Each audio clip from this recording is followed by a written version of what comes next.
Boa noite, seja bem-vindo ao Jornal da Record. Polícia Federal investiga repasses de TV para empresas de filhos do ex-presidente Lula. São Paulo vai começar o ano com um aumento de passagens no transporte público. Financiamento estudantil só vai sair para quem tiver pelo menos 400 pontos na redação do Enem. Agora no Jornal da Record.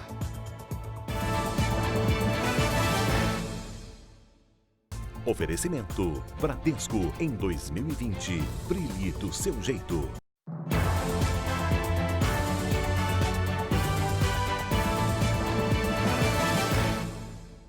A Polícia Federal investiga se uma emissora de televisão ligada ao Sindicato dos Metalúrgicos do ABC Paulista foi usada para lavar dinheiro de propina.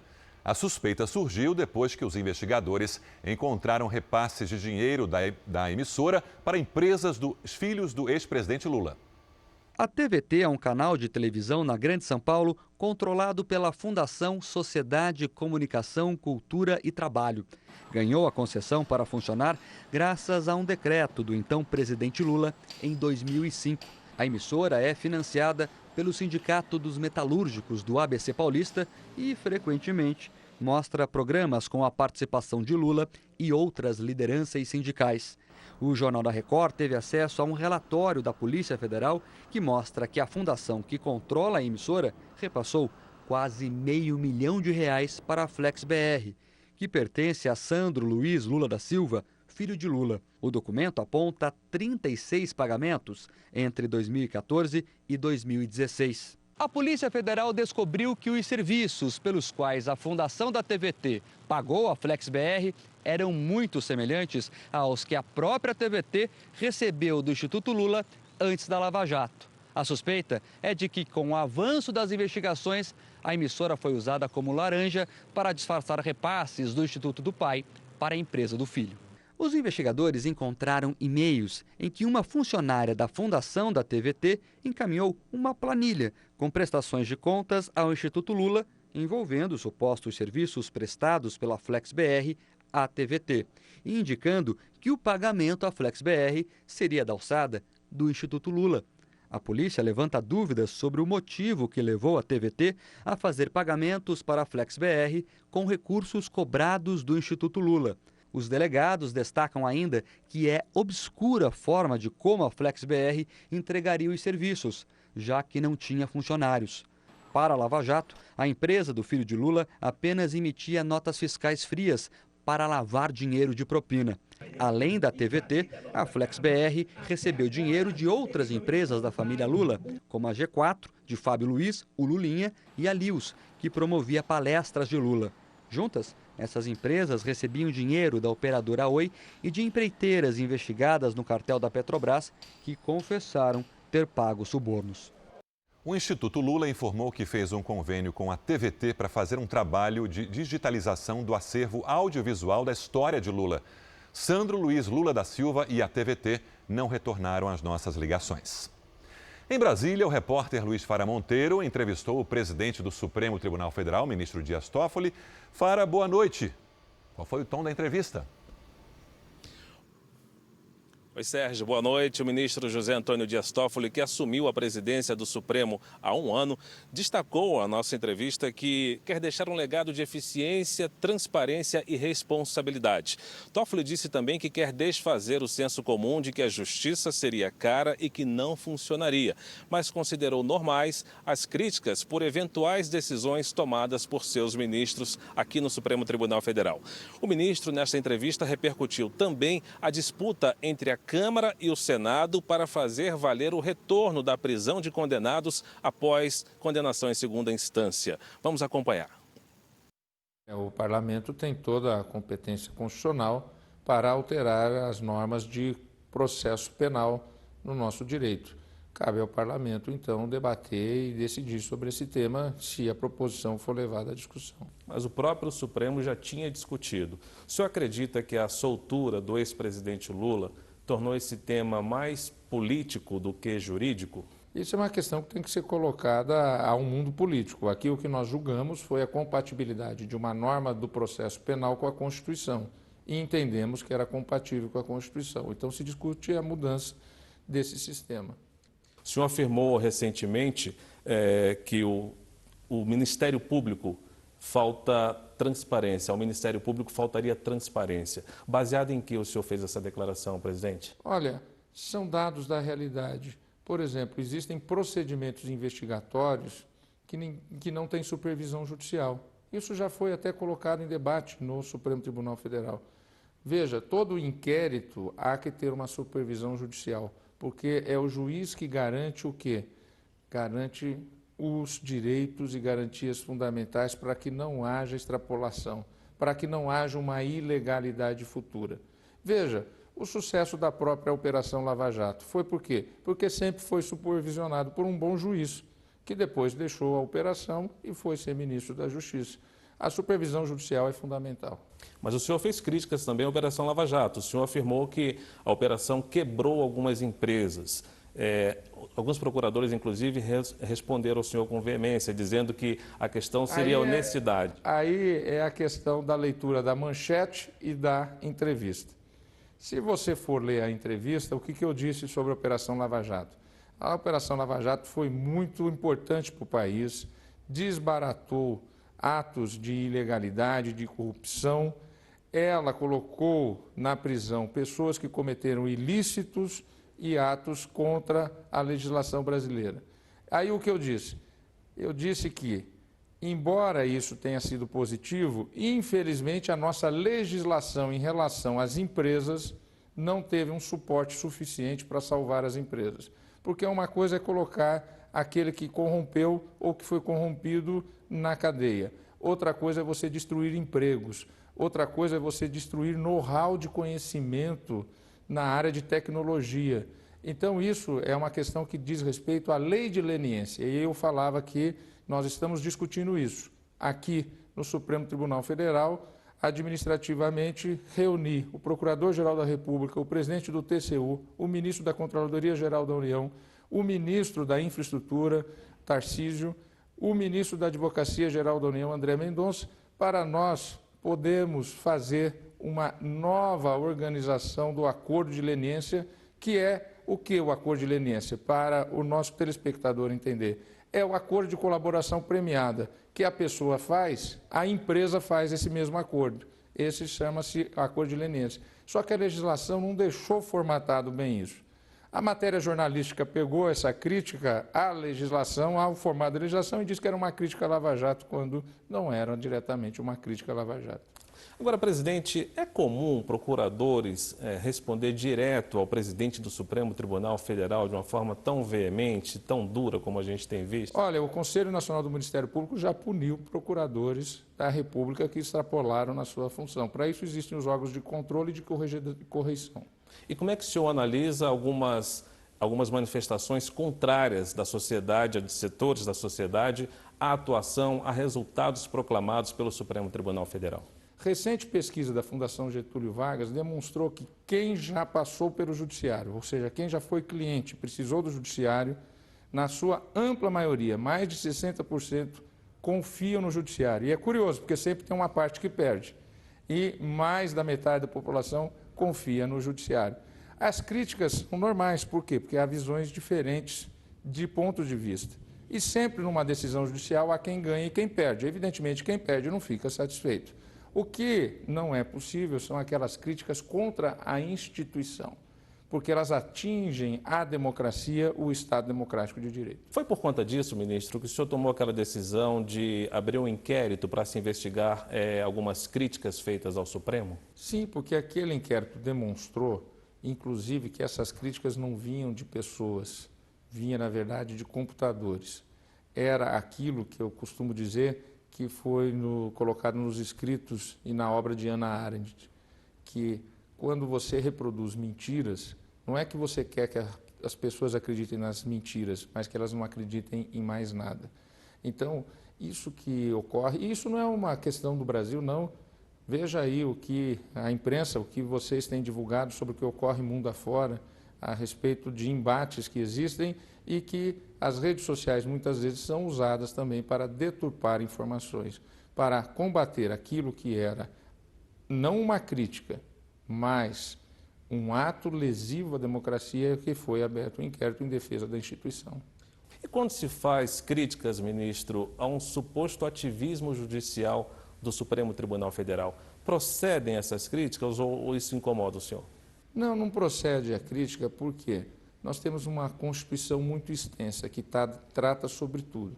Então, qualquer política pública feita pelo Executivo, qualquer lei feita pelo Congresso é questionada aqui pelo próprio mundo político. Então, não há que se dizer que há um ativismo do Judiciário ou uma politização do Judiciário. O que há é uma judicialização da política. O melhor era que as questões fossem resolvidas no âmbito do mundo político. Congresso Nacional, Poder Executivo, agências reguladoras.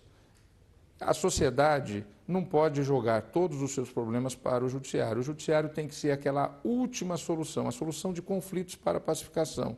Aquilo que puder ser resolvido fora do Judiciário, tanto melhor. O senhor disse que quer deixar um legado de eficiência, transparência e responsabilidade. Está conseguindo? Penso que sim. No Conselho Nacional de Justiça, para todo o Poder Judiciário, nós estamos estabelecendo os bancos de dados nacionais sobre todos os números de processos. Conseguimos diminuir mais de 1 milhão de processos no ano de 2018. Aqui no Supremo Tribunal Federal, diminuímos em 20% o acervo. Nos últimos 22 anos de história do Supremo, é o menor acervo, com 30 mil processos. Julgamos e decidimos nesse ano mais de 114 mil casos. Não há Suprema Corte que julgue tanto. E isso com transmissão pela TV, isso com transmissão pela rádio, isso com transmissão pela internet. Transparência maior não há. Alguns ministros dizem que ouvem o clamor da sociedade na hora de julgar um assunto polêmico importante. Em outras ocasiões, dizem que a questão é simplesmente jurídica, que não há uma atenção ao que as ruas pedem ou reclamam. Como é que funciona a decisão de um juiz para assuntos tão importantes e polêmicos? Eu posso responder por mim. Eu já disse claramente e várias vezes em público, o juiz não pode ter desejo.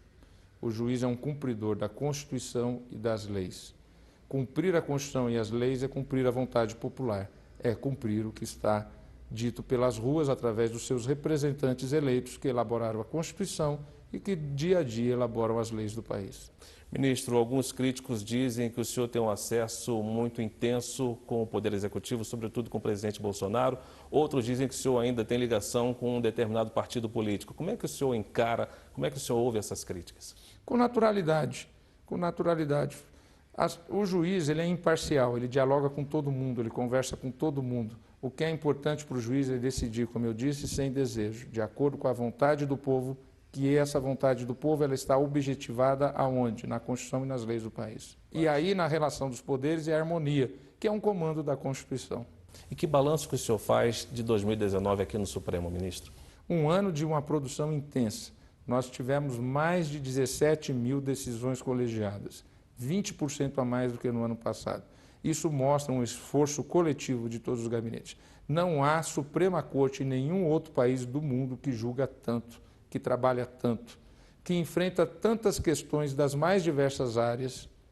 Como se diz aqui, a gente vai do parafuso ao satélite, ao foguete. Nós temos que analisar tudo, decidir milhares de processos e nós entregamos essa pacificação social. O balanço é muito positivo. Nós estamos num momento em que nós enfrentamos grandes questões, pacificamos grandes problemas e o Brasil está pronto e apto para continuar no crescimento.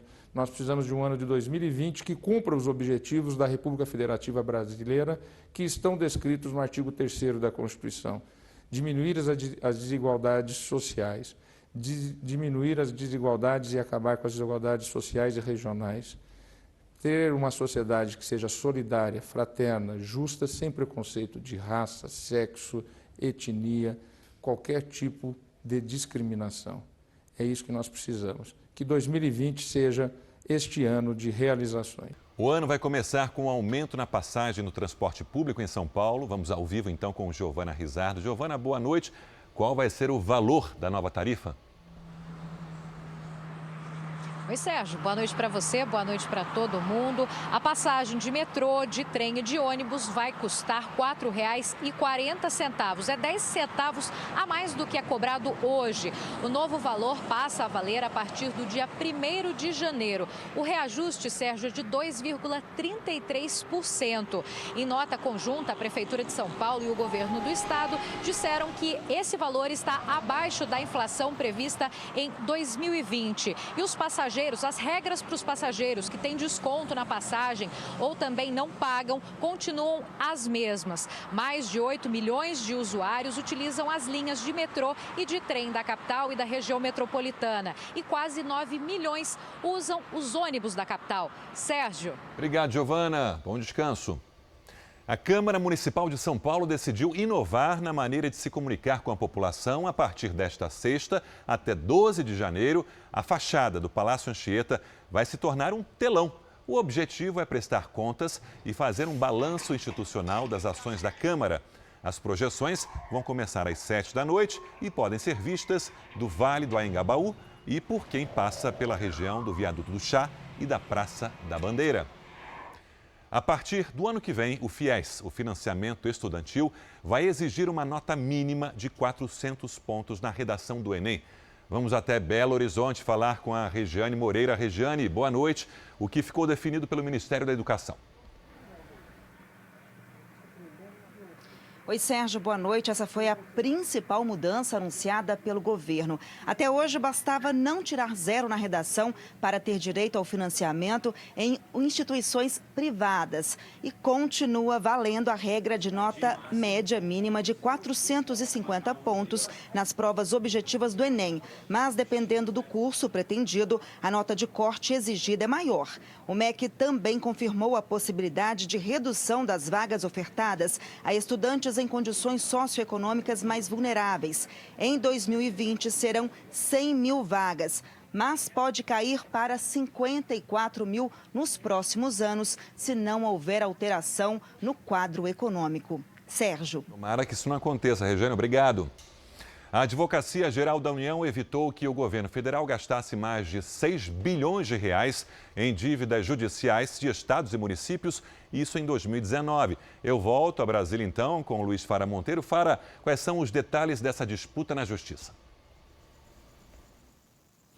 Sérgio, os estados de Goiás, Santa Catarina, Bahia e mais 2 municípios do Rio Grande do Sul recorreram à Justiça para obrigar o governo federal a pagar os precatórios, que são dívidas judiciais.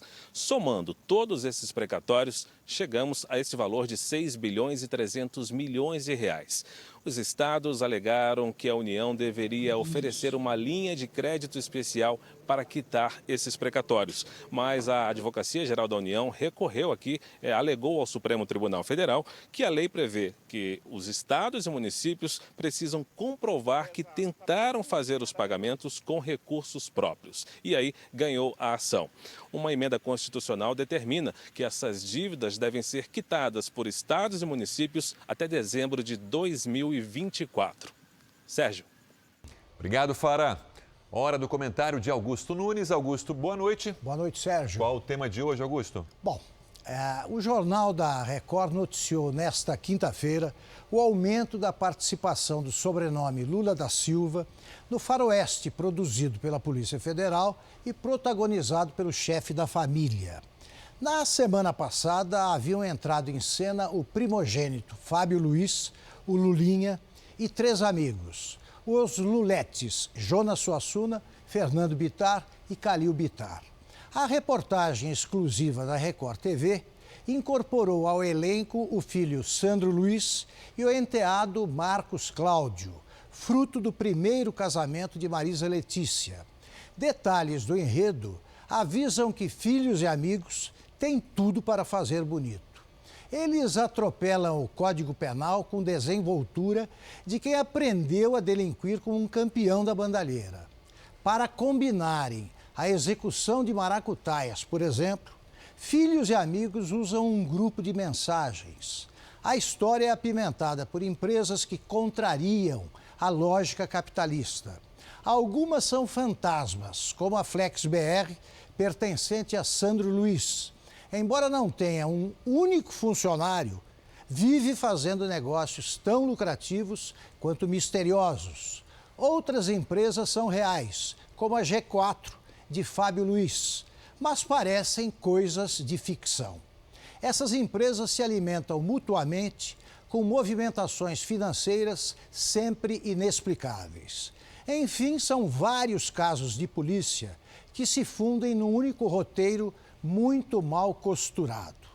Lulinhas e Luletes demoraram a chegar, mas chegaram para ficar até o final. Tomara que, como nos velhos faroestes, o final seja infeliz para os vilões. Augusto, boa noite. Boa bom noite, fim de semana. Sérgio. Bom fim de semana. Brasil e China anunciaram o lançamento bem-sucedido do 6º satélite da parceria espacial entre os dois países. A nossa correspondente em Tóquio, Cíntia Godoy, tem as informações. Cíntia, boa tarde. Boa noite, Sérgio. O lançamento do satélite Cybers 4A foi da base de Taiyuan, na China, e foi acompanhado pelo ministro de Ciência e Tecnologia, Marcos Pontes. O satélite foi desenvolvido por cientistas chineses e do Instituto Nacional de Pesquisas Espaciais do Brasil, o INPE. O projeto custou cerca de 190 milhões de reais, valor dividido entre os dois países. Ele vai ajudar no monitoramento da Amazônia, no controle a queimadas e ao desmatamento e na coleta de informações para a agricultura. O satélite foi programado para dar 14 voltas ao redor da Terra por dia e tem vida útil de pelo menos 5 anos. Sérgio. Bom fim de semana, Cíntia. A França multou a Google em 680 milhões de reais por abuso de publicidade. De acordo com a agência reguladora, a gigante de tecnologia não explica com clareza as regras de remuneração. A ferramenta de propaganda do Google costuma exibir publicidade relacionada às pesquisas do usuário e depois repassa para os sites parte do lucro com os cliques nos anúncios. Essa edição do Jornal da Record termina aqui. Outras informações no Fala Brasil, edição de sábado, às 7 da manhã. Boa noite.